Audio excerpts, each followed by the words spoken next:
Welcome to Medill Sports Talk, where we discuss all things related to sports. I'm Ben Friedel, and I'm joined today by Fernando, Sean, and John Alphys for the first ever edition of Game Set Match. Today, we will recap yet another exciting Australian Open tournament.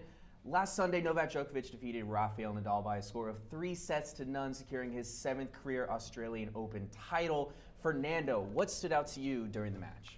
So firstly, congrats to Novak Djokovic on his achievements in Australian Open. But when everyone is highly praising the champion, I still want to pay a tribute to the runner-up, Rafael Nadal. Don't forget, this Australian Open was Nadal's first tournament since last year's US Open semifinal. He hadn't played any official tennis match for 4 months. Injury had played a huge part in preventing Nadal being best prepared entering the event. But look at his performance here. He didn't drop any set on his path to the final. I think Nadal is still the best candidate on the earth to stop Novak Djokovic. What about you, John? What did you think? Well, it might be foggy behind me, Ben, but it's clear that Novak Djokovic was the #1 seed in this tournament. He breezed his way to the final, only dropped 1 set, and he takes on a guy in Rafael Nadal who swept his way to the final, and he swept him in that final. Novak Djokovic was vintage Novak Djokovic, and I think now the discussion starts. Is he the greatest player of all time? He's certainly playing like it, and he played like that in this Australian Open match. Nadal was playing well. Novak Djokovic stopped him. Now for the women's side, Naomi Osaka won her first ever Australian Open title, securing the Japanese native and becoming the new world #1. John, this match was very highly contested. What stood out to you? Yeah, Osaka went through some trouble. In the second set, she lost so many points in a row, struggling to keep her composure, losing her cool, throwing her hat at one point. Taking that break after that second set, went to a decisive third set, and she reeled it back in, gained her composure, put it all together, and played like she played at last year's US Open. Now Osaka took down the match. It's her 2nd straight Grand Slam title, and that's really puts her in rare company. You look at her game, she's not afraid to make mistakes, not afraid to make unforced errors, but she has a legit serve, plays like Serena. She looks like the future of women's tennis. What about you, Fernando? What did you think of the match? So the finalist, the 2-time Wimbledon champion, Petra Kvitova, surprised me a lot. Even though she lost to Osaka in the 3-set final, I think she still should be treated as a champion, in my perspective. 2 years ago, she suffered a devastating knife attack at home in Czech Republic. Nobody believed she could pick up the tennis racket again, but Petra's tenacity, belief, and championship spirit bring her back on the stage of Grand Slam final. And her experience is one of the most inspiring stories in sports. We saw a lot of older players relinquish their grasp on professional tennis to some new, young, rising stars. Fernando, which young players stood out to you from the past couple weeks? The 2019 Australian Open might be a landmark for tennis world. The next generation's breakthrough impressed me a lot. On the men's side, the 21-year-old American kid Frances Tiafoe made his first quarterfinal debut in Grand Slam. His fearlessness and versatility helped him knock out the #5 seeded South African Kevin Anderson in the 2nd round.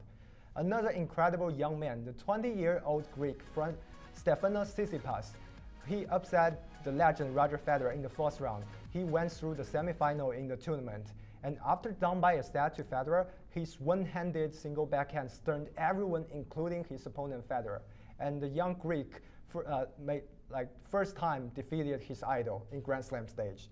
And besides these male players, the younger girls made their maiden Grand Slam main draw victory here in Melbourne. The 18-year-old American kid Amanda Anisimova, 17-year-old Russian Anastasia Potapova, and 18-year-old Ukrainian Diana Yastremska. All of them were shining in Melbourne.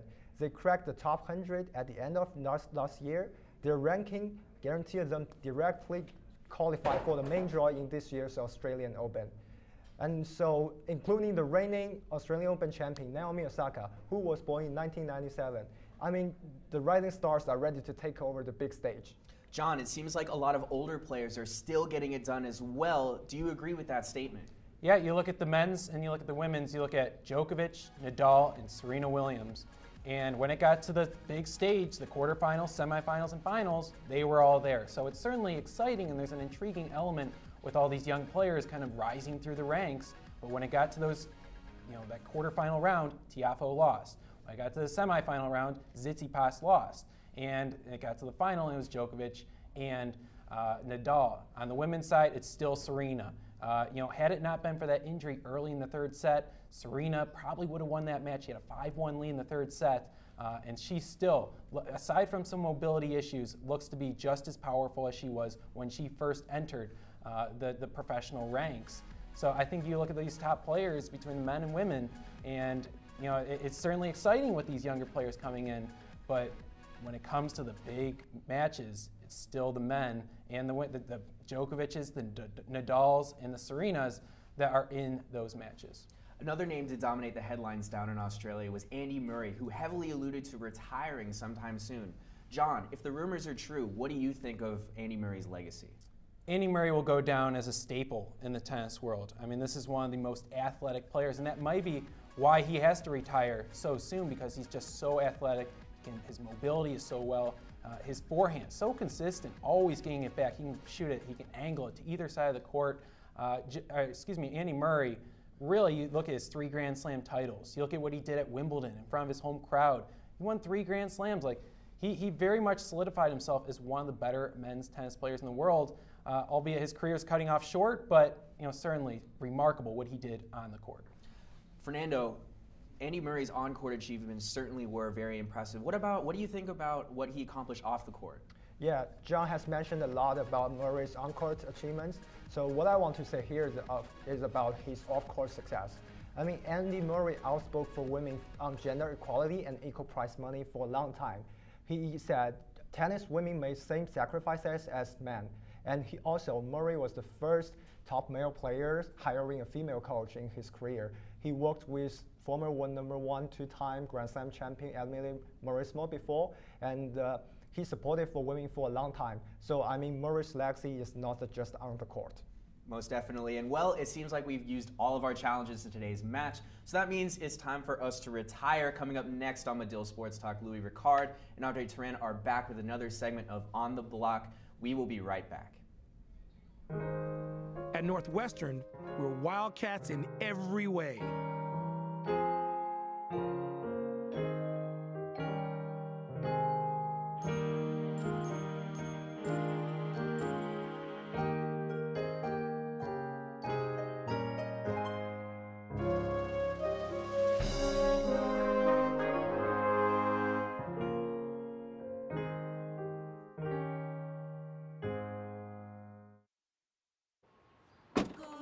Northwestern break right through that. With our colors flying, we will cheer you all to go. Go you Northwestern, fight for victory, sweet victory, for the fame of our fair name, and go Northwestern, win that game. Go Cats! At Northwestern University, we are pioneering innovation and achieving excellence across every imaginable discipline.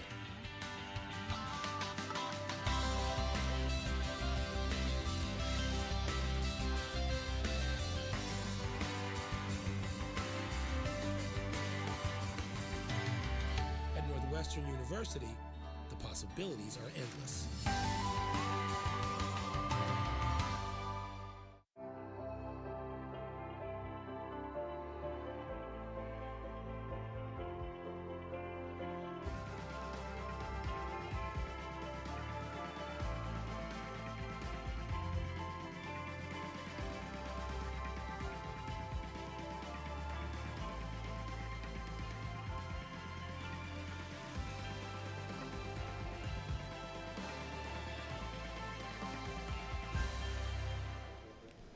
All right, welcome back to Medill Sports At Talk. Northwestern, You're tuning in to Wildcats On the in Block. I'm Andre every Turan. way. And I'm Louis Ricard.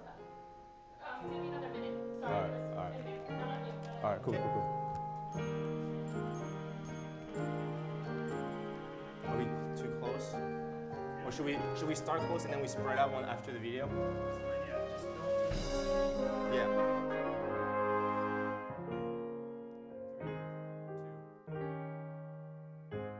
Welcome back to Medill Sports Talk. You're tuning in On the Block. I'm Andre Turan. And I'm Louis Ricard. And on the block right now is the All-Star Weekend that's about to happen in a week. The players, we know the starters, we know the reserves, but the players don't know who they're going to play for. Tomorrow at 7 p.m. is the NBA All-Star Draft to 2019 one. And here on the block, we're going to have some fun of our own and do our own mock draft. You ready for that, Louis? Oh, yeah. All right, let's go ahead and load it up.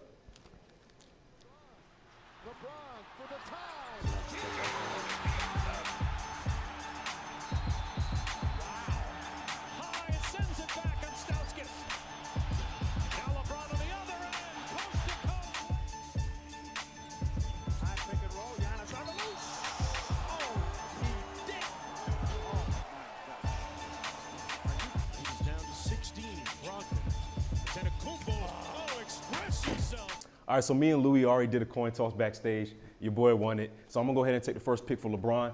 I'm going to take who I think he should take, and we're going to start with Kevin Durant.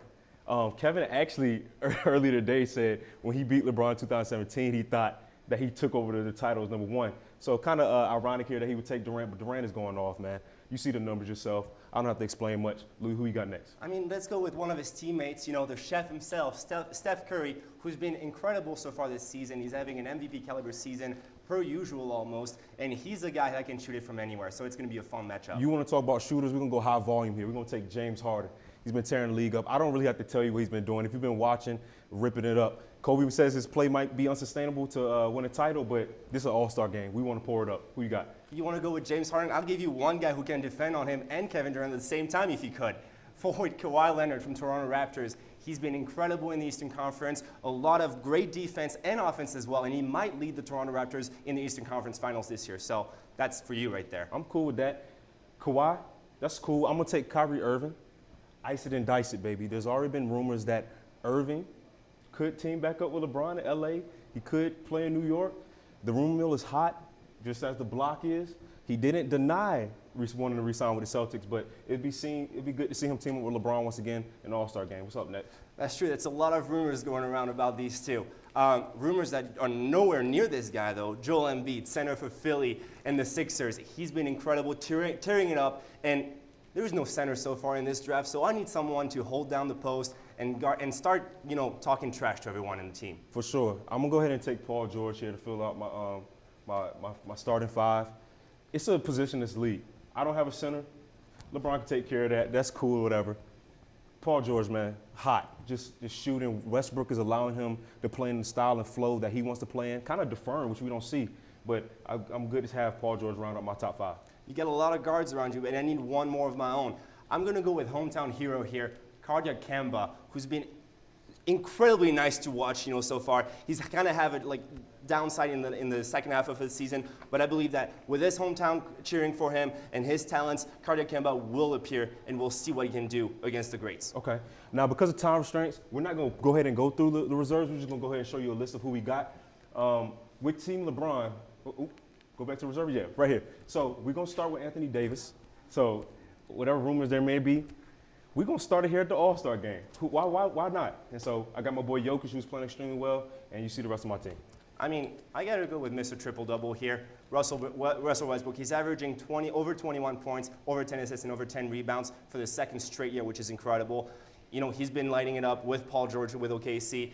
But don't forget about the other guys. Chris Middleton, who's one of Giannis's good friend and teammates at Milwaukee, has been tearing it up in the league, and he is a first-time All-Star. We got reports that Giannis wanted him on his team if he was still available. Okay, now Adam Silver has instituted an honorable mention system here where we got two specially designated All-Stars, and with Team LeBron, they're going to go ahead and take Dwayne Wade. It's between Nowitzki and Wade.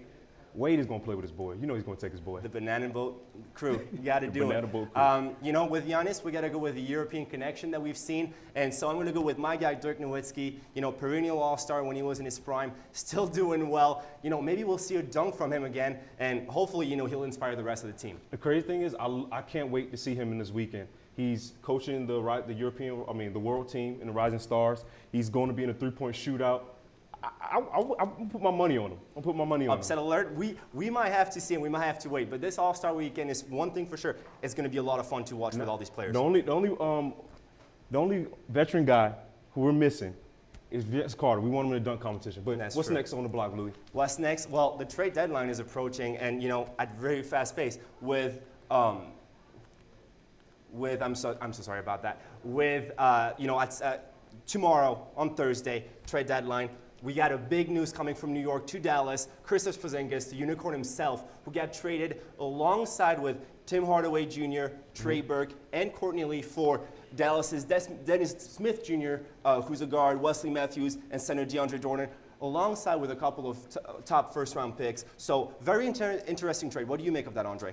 You see New York acquire a guy that they wanted in the draft last year, Dennis Smith. They decided to take Frank Ntilikina instead, who is a project. He has the potential to be a very, very talented defender. But I don't really see either team really losing here. Porzingis paired with Doncic, who was tearing it up. Those are two guys who are under 23 years old, who could have some really big-time star potential playing off one another as time moves forward. What do you think about it, Louis? I mean, we've heard that Porzingis may sit the rest of the year out, so we might not see the direct impact. But with someone like Dirk as a mentor for both Luka and Kristaps, we can expect a lot from that young core that's under 23 years old still. Tim Hardaway Jr. was kind of a salary dump for New York, but he's still a good player that can average over 18 points a game. Trey Burke has been kind of reborn within the New York organization. I hope that he can do the same with his team with Dallas. On the other side, Dennis Smith Jr., a really solid guard that couldn't play with Luka Doncic and didn't have the flow that they needed to be successful. May he, have a second wind and be better with the New York Knicks. We'll see what happens.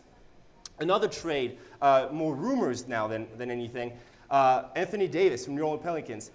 The power forward, requested a trade from the Pelicans and decided not to re-sign once his free agency is up this July. What do you make of it? It's time for the Lakers to go ahead and make a move now. You've seen there's been steps across this process where Anthony Davis initiated the wants and desires to get out. Then secondly, he said, okay, I only want to go to LA. Then the third step of the process was him saying, basically, I'm open to the other LA team, the Clippers. I'm open to New York, and Milwaukee is cool too. But we've seen some offers here lately. The Lakers offered Ball, Kuzma, Ingram, and 2 first-rounders. And have even said that they will be able to take on some salary cap relief for the Pelicans by taking on Solomon Hill's $12 million contract. But now we've seen a place where the Lakers are kind of like, okay, we're anxious to get a deal done, but we want the Pelicans to make counteroffers. But what are you waiting for? They've made counteroffers saying that they want a historic haul that includes 4 first-rounders and 2 second-rounders as well. So, and it's well justified because Anthony Davis is top 5 player in the league and could be going down as one of the greats in the league himself. His player efficiency rating is over 30, which the league average is 15, which we've never seen before. He took New Orleans Pelicans, after getting rid of Chris Paul, he took that franchise and made them a playoff contender. Did he get lucky with a couple of matchups he had? Not really, because he played Golden State Warriors in a couple of first round in the playoffs. I can understand that he wants out. It's justifiable, but the Lakers have to strip themselves down to get someone like him and pair him up with LeBron James so the Lakers can be successful once again. And I don't understand why they're afraid to strip themselves, because this is a top 3 player. You're not going to be a situation where you're like the New Jersey Nets, where you're not going to be able to rebuild and bring free agents in. They don't want to get to the summer where Boston has the ability to toss 4 possible first rounders at them, Tatum and Brown. Boston or the Clippers. We got a big breaking news last night with Wojnarowski, who said that the Clippers and Sixers finalized a trade involving Tobias Harris, Boban Marjanovic, Mike Scott for Landry Shamet, Wilson Chandler, Mike Muscala, and 2 first-rounders, including 2 second-rounders as well. That means that they have the option, once the trade is done, to give 4 first-rounders to Lakers, including 2 second-rounders. The Lakers are pressing for time. The deadline is approaching. But I think that's all we have for today, correct, Louis? That's all the time we got. So thank you for tuning in to On the Block, where the block stays hot. Now stay tuned, because what's coming up next is triple coverage with Casey Bannon, Kate Constable, and Andre Earls, who will keep you updated on the football and Super Bowl recap. At Northwestern, we're Wildcats in every way.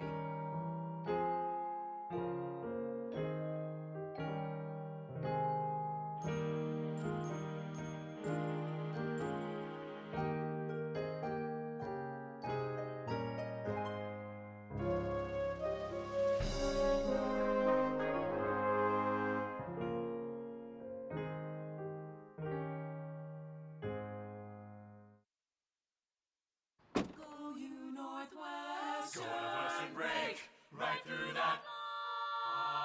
With our colors flying, we will cheer you all the go. Go you Northwestern, fight for victory, sweet victory, for the fame of our fair name, and go Northwestern, win that game.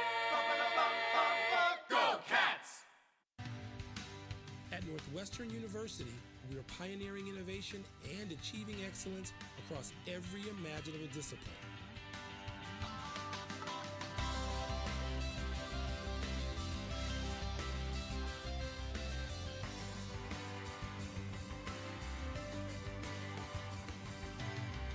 At Northwestern University, the possibilities are endless.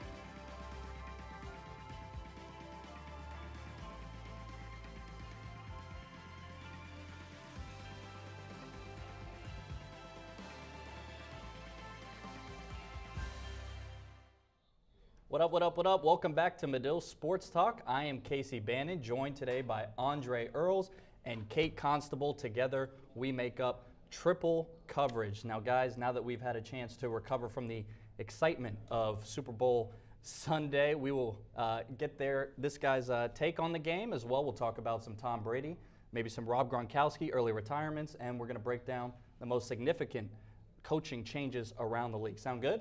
Sounds good. Sounds good. Awesome. Let's get started.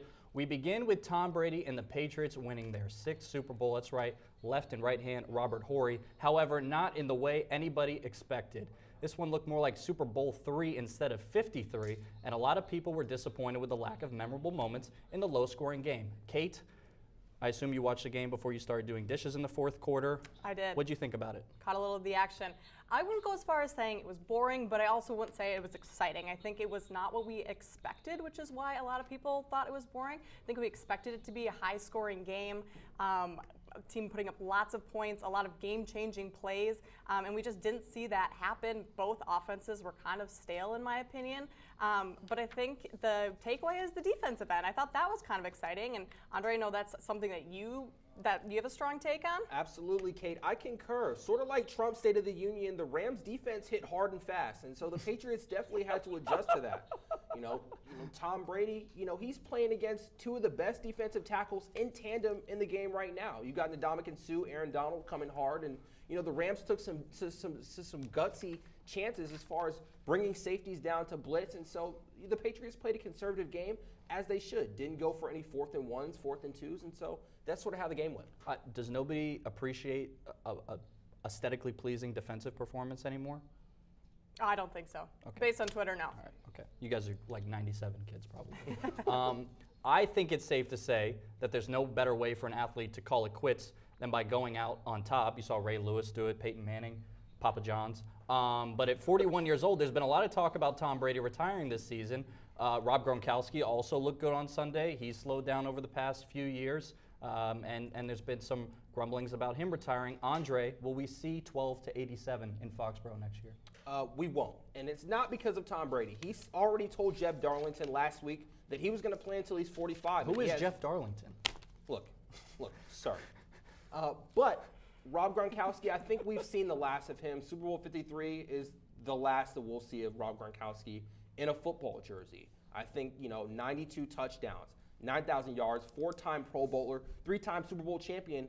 His career is solidified. He's either a first or second ballot Hall of Famer. Put him in the same category as Tony Gonzalez or Antonio Gates. I think that he's had a fantastic career, and he knows that his body has taken a toll of this last 9 years. Kate. Andre, I completely agree. I think with all the surgeries he's had, all the health issues, it's taken a toll on him both mentally and physically, and I think this is a great time to walk away from the game.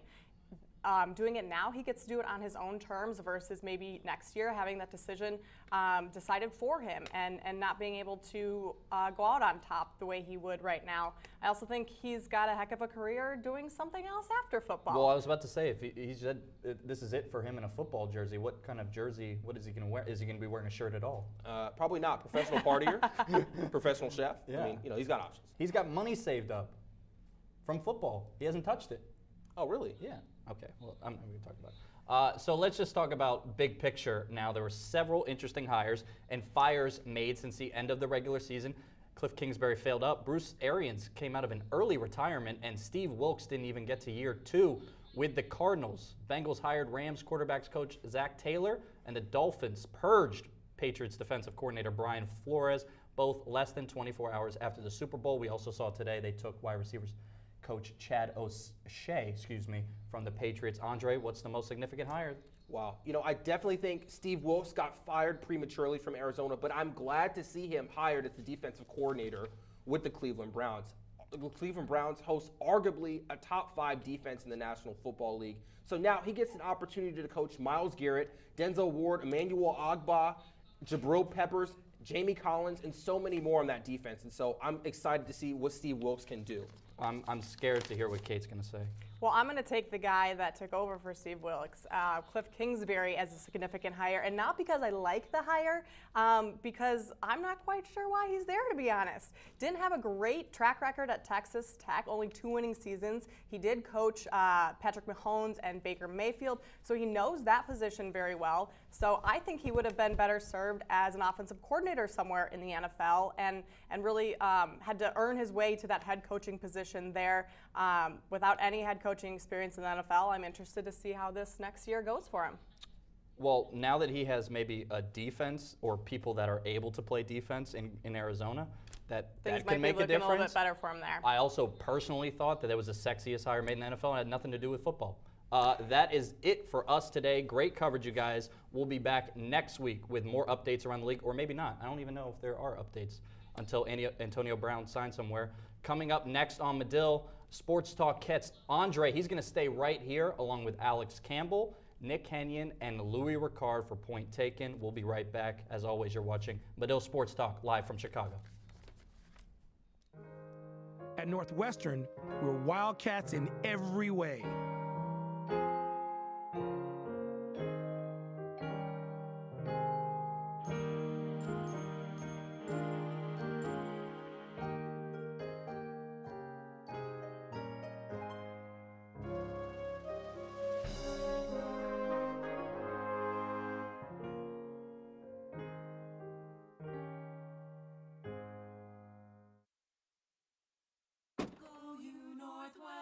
Go Northwestern, break right through that.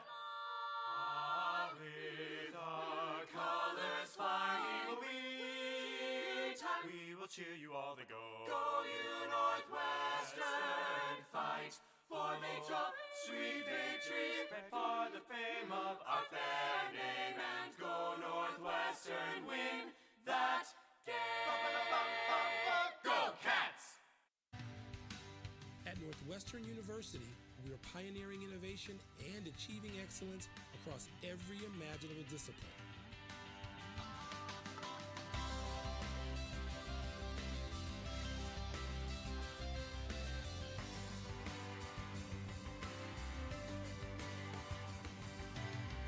At Northwestern University, the possibilities are endless.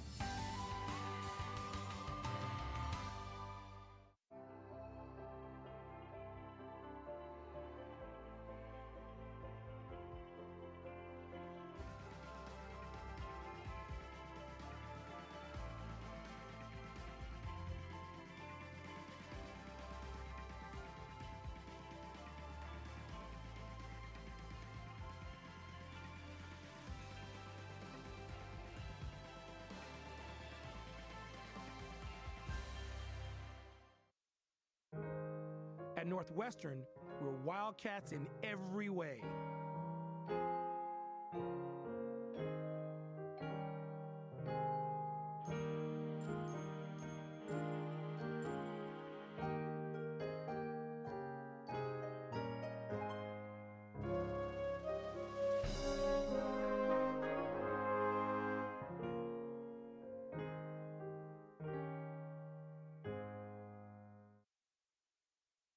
Go Northwestern, break right through that. With our colors flying, we will cheer you all to go. Go you Northwestern, fight for victory, sweet victory, for the fame of our fair name, and go Northwestern, win that game. Go Cats! At Northwestern University, we are pioneering innovation and achieving excellence across every imaginable discipline.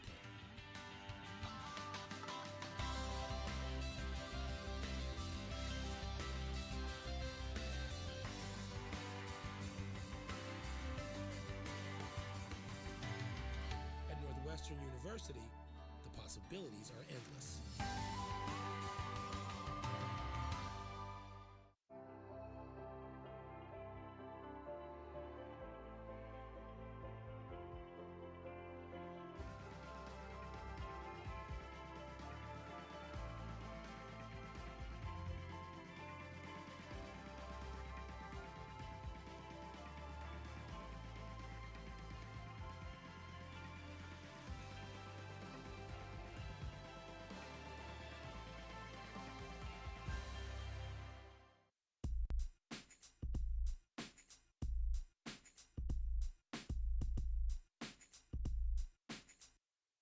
Welcome to Point Taken, where we debate the biggest stories from the past week in sports, and just like the NFL, contestants are not allowed to challenge judgment calls by the officials.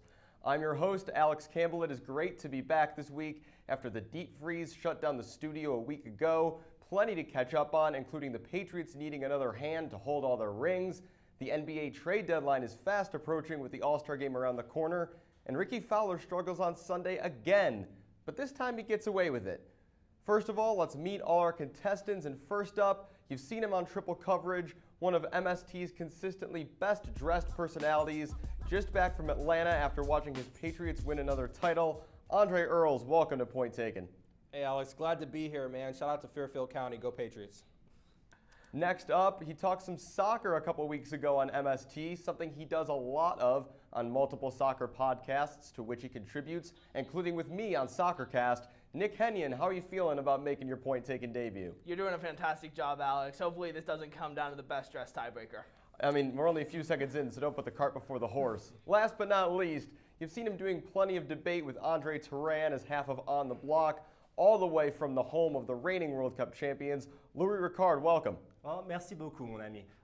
Very happy to be here with you guys. Oh, thank you, Louis. I think we all know the rules, guys. 3 questions, 3 minutes each, and I'll award points, and then the top 2 scorers go to a final debate. So here we go. Another NFL season is in the books, but it didn't exactly go out with a bang. The Patriots beat the Rams 13-3 in Atlanta to win Super Bowl 53 and their 6th championship, all in the Brady-Belichick era. The Rams punted 9 times, and neither team reached the red zone until midway through the 4th quarter. Julian Edelman won MVP, and Stephon Gilmore sealed the game for New England with a late interception.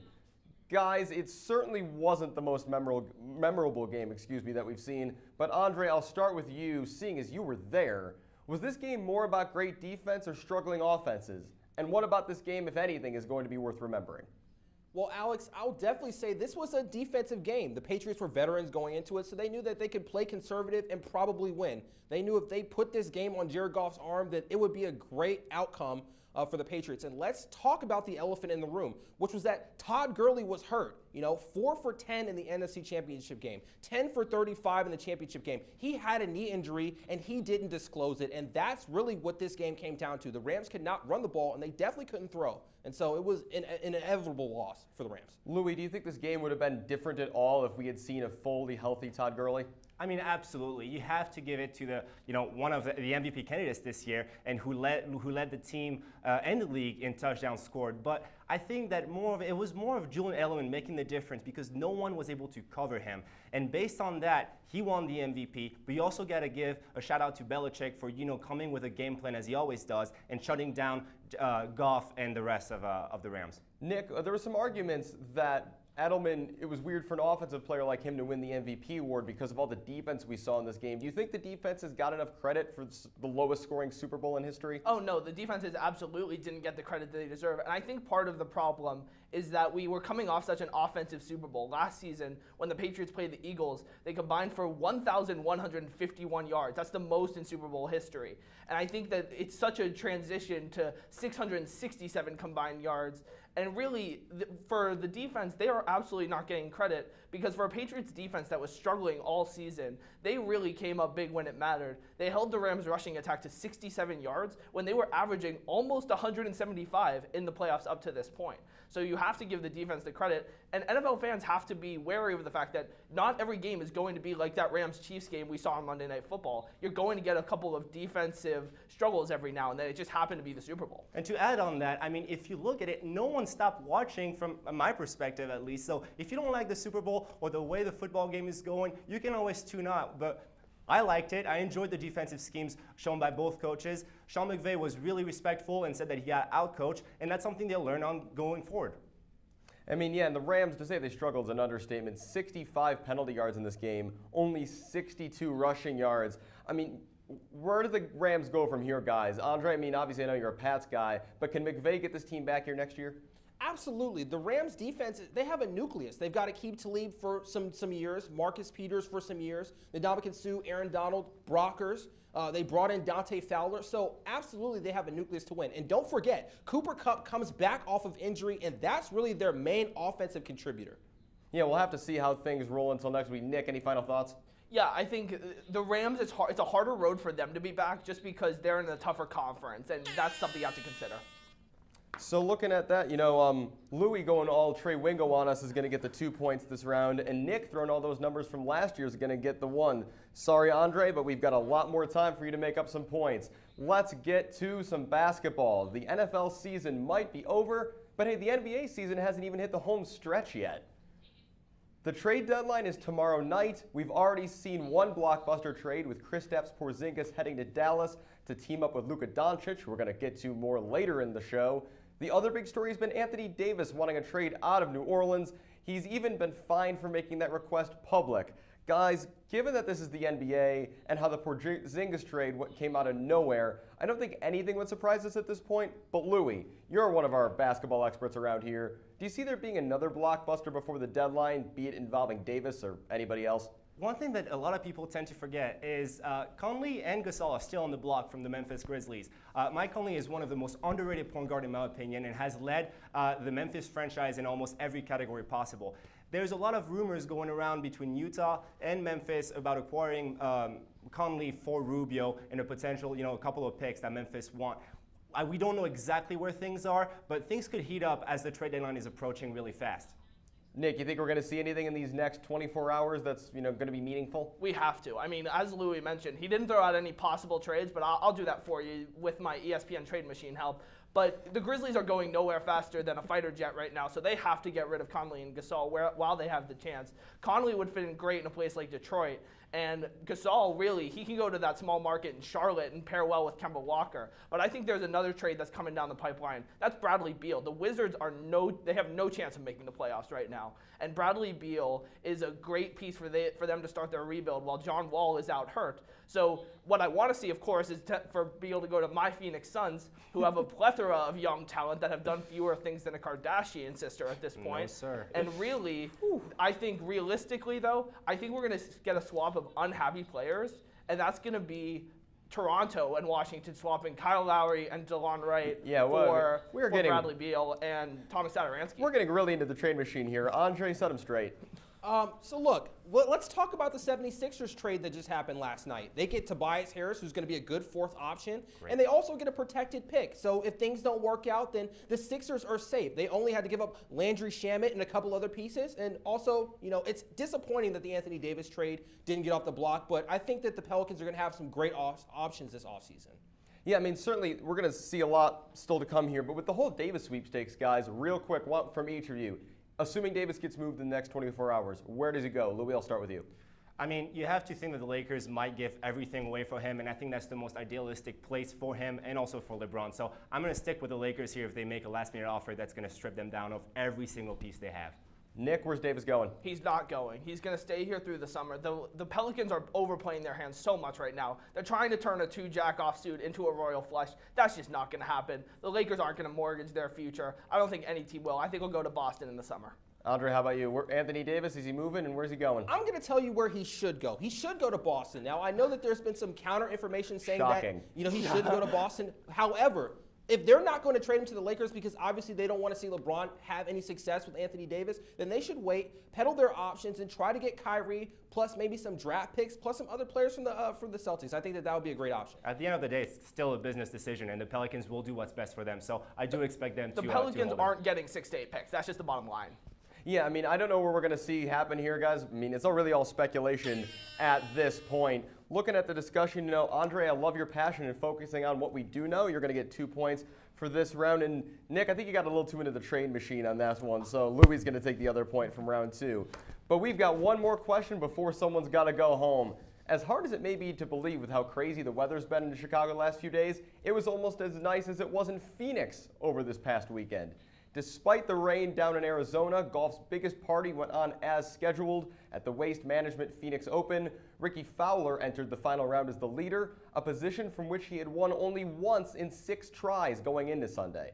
But despite struggling again and shooting 3 over par, including a ridiculous triple bogey, he still won by 2 shots over Brandon Grace. So Nick, what did you make of Fowler's performance, and what would he have to do to convince you that he actually has the ability to get it done on Sunday? He doesn't have to convince me of anything. This is an early candidate for the most overblown story of the year so far. If an NBA team is taking a 25-point lead in the 4th quarter and they only win by 10, they still win. That's exactly what happened with Ricky Fowler, who in the 1st and 3rd rounds tied for the lowest score of the day. And in the 2nd round, he was only a shot off the score of the day. So really, Ricky Fowler, the bottom line is that he got the job done. A win's a win, and that's the bottom line for me with Ricky Fowler, who, if not for an unlucky triple bogey where an act of God forces his ball into the water, we're talking about a 4-shot win and none of this matters. So I think that for a day where the conditions were tough and for when the average score was just about a half shot over par, you need to cut Ricky Fowler a break here and congratulate him on the win. Yeah, I mean, to be fair, that was quite a recovery. Andre, do we need to give Ricky Fowler credit for recovering from that complete disaster on 10? Or is it a situation where he's still got to show the world more to have any faith in him? Well, look, Alex, I have to disagree with Nick there. I think that, yeah, we do have to give Ricky some credit, but he's obviously a player that's used to playing from behind. He's got to learn how to protect that lead. Sure, he's finished negative 17 at the end of the tournament, but I still think that he could have weathered the storm a little bit better and showed some poise on day 4. Yeah, Louis, how about you? I mean, Fowler's a guy, he's blown 5 leads when leading after 3 rounds. He gets the win this time, but is that enough? I mean, I think that blowing leads, haunts you forever. Golden State Warriors will never get past the Cleveland Cavaliers on that one. But if you talk about the Patriots and the way they want, do you think the Patriots fans are upset about that? Not at all. So I think that Ricky Fowler, I've talked to a couple of golf analysts here at Medill, and they all told me that, if he keeps his rhythm consistent when he's leading, he may have a better shot of winning, by a large margin. But the fact is, he prefers to be in kind of that, hunting position so he can kind of catch up and win at the end. So obviously the big thing coming up on the golf calendar is we're 9 weeks away from the first major of the year at Augusta. Fowler has always been in contention there in recent years. Nick, if Fowler were to win the Masters, would that put all of these struggles behind him for good? Yeah, I think so. I think that's the goal that's eluded Ricky Fowler so far, is that he hasn't won that major yet. But I think there are positive signs to take away from Phoenix and even the golf tournaments in between that. I mean, he had birdie or better on a third of his holes, including that debacle on Sunday. And going into that Sunday, only 2 bogeys. So he's really playing strong golf right now, and he has to be one of the favorites heading into Augusta. He's playing strong golf right now, but Andre, I mean, Nick, like Nick said, he's got to start winning some majors, right? Absolutely. An American golfer winning a Masters tournament, that's definitely something that everybody can rally behind. And I think that Ricky understands that he's got to be more disciplined, and I expect him to play well. Yeah, Louis, any final thoughts? I think he's in the position, where he can win it, and it's up to him if he wants to get it and go after that title. Well, hey, we made it through an entire golf segment without talking about Tiger Woods, so I think credit to us on that one. Nick's going to take 2 points on this one for doing his homework. Andre as well bringing the fire once again. So as we count up the scores, that leaves us with a 3-way tie, which is something that doesn't normally happen. So real quick, the first guy who can say it, the Patriots hired, who was their defensive coordinator this morning? Greg Schiano. Oh, Andre coming in with his Pats knowledge. That is the most unfair thing I've ever heard. And Nick and Louis, which golfer won 2 majors last year? Anybody know? Patrick Reed. I don't know. No, neither one did. Wait, but Brooks Koepka, I got it. No, I got you, sorry. Alex. We're going with your first answers, and the closer was Louis, because at least he's won a major, Jordan Spieth, not Patrick Reed. So we're going out. Sorry, Nick, and we are on to the final round between Andre and Louis. And our last thing on point taken today, both of these guys, Louis and Andre, will be going to Charlotte for NBA All-Star Weekend. But like Nick and I, Mavericks point guard Luka Doncic will not. Despite being a huge hit, particularly on NBA Twitter, for his buzzer beaters and unstoppable stepbacks, Doncic didn't make the All-Star roster. So, guys, what's going on here? Is this the case of a total snub, or have we overhyped Luka Doncic in his season so far? I don't think it's either. I mean, you look at Luka Doncic, he's having a great rookie season, averaging almost 20 points a game. But once again, look at the reserves and look at the starters. Who do you want him to take the place of? Russell Westbrook, for Christ's sake, is averaging a triple-double and is not an NBA starter for the All-Star game. And you look at it in the West, it's so packed and overloaded with talent that Luka Doncic will have to wait his turn. I don't doubt that he will be a perennial All-Star coming, in the near future, but he still has to prove himself and get that status of perennial. Louis, I absolutely think that Luka Doncic could have took the place of Russell Westbrook. The NBA has to figure out how they can incorporate Rookie of the Year candidates into the All-Star game. He's one of the hottest players going into the weekend. There's no reason why he should be left out of this weekend. I mean, I get that, but Blake Griffin was the last rookie to be selected in an All-Star game as a starter, in 2011, and we haven't seen that since. And Luka Doncic, as good as he is, still has to prove himself, in my opinion. And when it's all said and done, Luka Doncic will be one of the best foreign board players to ever do it. You know what? I think the Blake Griffin point is well taken. And, Louis, we're going to give you the win today. So you got 15 or 30 seconds here to talk about whatever you want. What do you got for us? Well, you were mentioning, the world champs, France, and I just am not still over that victory that they got. So big shout out to all the French people and the French soccer team that's still doing well. And also, please tune in on Lane Violation, which is my basketball podcast with my co-hosts Andre Turin and Greg Mello. Love the self-promotion there, Louis. Definitely, we all got stuff posted online, podcasts, other video. We always appreciate that stuff. That's all we got for today on Point Taken. Congrats to Louis. Thanks for all these guys, as well as everybody on the show today and everybody behind the camera whose work we never get to see. We're off next week because we're all traveling, but we'll be back in 2 weeks with another edition of Point Taken. Thanks for watching, and we'll see you next week.